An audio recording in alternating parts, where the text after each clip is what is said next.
This is Mike Taigman with Taking Control of Your Health. In this episode, we're going to explore asthma. My first experience with asthma happened when I was about 5 years old. I went to YMCA sleepaway camp where they'd put you on a bus and take you up to the mountains, and you learn to cook s'mores, those little graham cracker things with chocolate and marshmallows in them, and spend the night and do games and learn camping skills and that kind of stuff, and come home on the bus the next day. Well, the first day at camp, as we were sitting making s'mores, I was seated around a campfire. It was cold out, and I was trying to stay warm, and the smoke kept blasting in my face. I was in a steady stream of smoke and had never really experienced anything like that before. Well, that evening, I went to sleep in the sleeping bag. We had a big tent, all of us lined up with sleeping bags with the counselors around and whatnot. And I didn't know what was wrong. But I knew I couldn't sleep. It kind of felt like I was suffocating. My stomach was upset. And I laid awake in my sleeping bag all night, really too scared to talk to anybody about anything.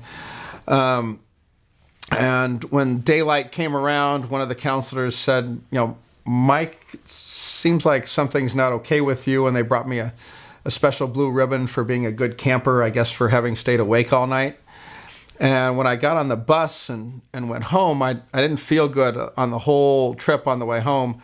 I got sick to my stomach, puked all over the bus. All the other kids kind of moved away to give me space. And when I got off the bus, my mom was very concerned, took me to my pediatrician's office.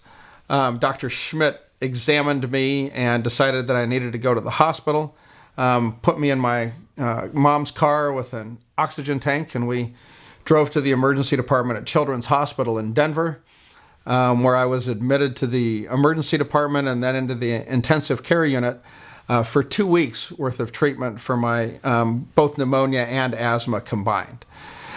Ever since then, I've struggled to take care of myself. I'm 50 years old today and still have some of the symptoms of asthma.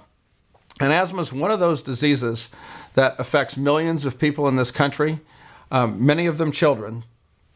And the asthma is one of those things that if you take good care of it, you can avoid being in the emergency department, being hospitalized, avoid having to call 911 for paramedics to come take care of you.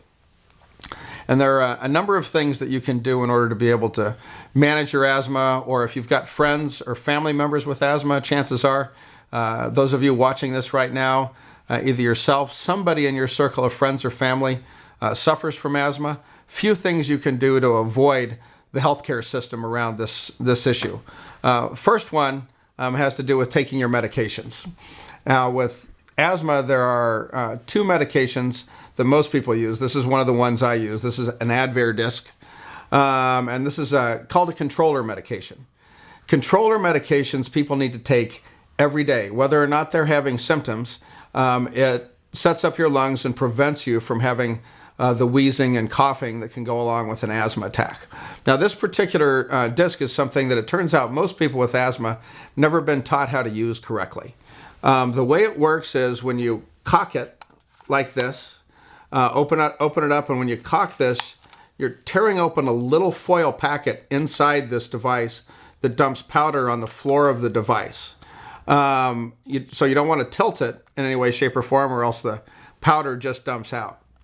You want to keep it flat. When you cock it, then you put a lip lock around it like you're on a prom date, and then inhale deeply and hold the breath as long as you possibly can before exhaling. And then what you want to do immediately afterwards is to take a swig of water, rinse your mouth out, and then spit, so that you do not end up getting thrush in your mouth.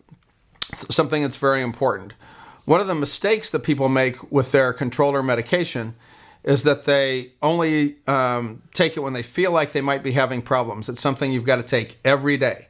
What I do is I keep my device right next to my toothbrush at home, so that I know every time I would brush my teeth before I go to bed at night or when I wake up in the morning, I'm taking my dose. It's whatever your doctor's prescribed for you. On the other hand, besides the controller medication, most asthmatics have a rescue medication. There's a handful of rescue medications on the market. The one I take is called Xopenex. And Xopenex comes in a little inhaler like this.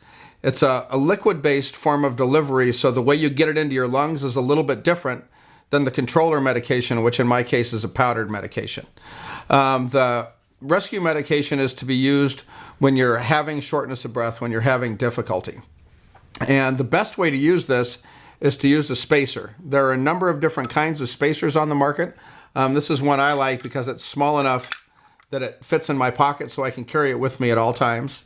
But what you do is when you put this device together and you shake this up first, put it in here. When you depress the canister here, it will fill this chamber with the medication.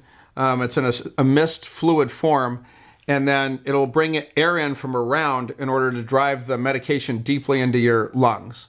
What happens is oftentimes you'll see people with a little horseshoe hockey puck thing that goes along with this, and people put their lips around it and press the canister down, and what they do is they squirt medication into the back of their mouth and not into their lungs. So what you want to do with this is exhale, depress this, and then take a breath in and hold it deeply to allow the medication to take effect. In this case, you usually do 2 puffs when you're feeling wheezing or symptomatic. One thing most people might not know about asthma is that in addition to wheezing, sometimes people have persistent cough, which is another symptom of their lungs being a little bit constricted. The other thing you can do, besides being really good about taking your medications, making sure your prescriptions are filled, is to identify what are the things that trigger asthma for you. For some people, it's pollen. For other people, it's dust mite poop. Other people, it's cigarette smoke, strong smelling perfumes. There are a number of different possibilities.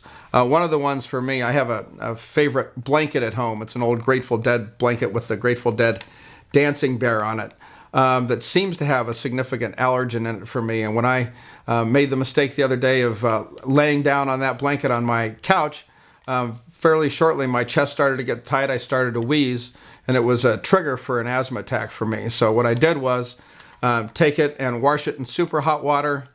Other thing you can do is you can actually microwave it as a way to kill the dust mites in it. There are a couple of things you can do, but identifying your asthma triggers and making sure that you remove them from your life is one of the keys. The third thing that you can do is make sure you stay hydrated. As people get dehydrated, the fluid in their lungs gets thicker and makes it more likely for somebody to be able to have an asthma attack. This is Mike Taigman, hoping to help you improve health for you and your family.